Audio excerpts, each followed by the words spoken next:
সৌন্দর্য যে কত সুন্দর কল্পনাতেও আনতে পারবে। মুমিনদের জন্য এত জান্নাত মা কল্পনা করতে পারে না, কত সুন্দর জান্নাত তাদের জন্য অপেক্ষা করছে। জান্নাত আমি তৈরি করে রেখেছি, কোন মানুষ।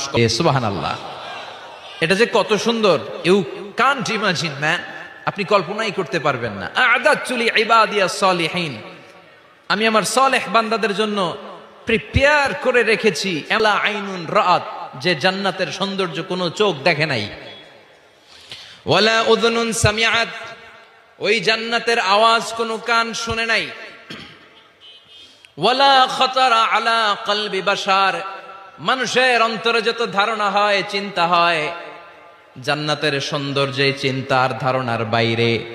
মানুষ চিন্তা করে, ধারণা করে জান্নাতের, বুখারী এবং মুসলিমের বর্ণনা, মানুষ কল্পনাই করতে পারে না যে কত সুন্দর।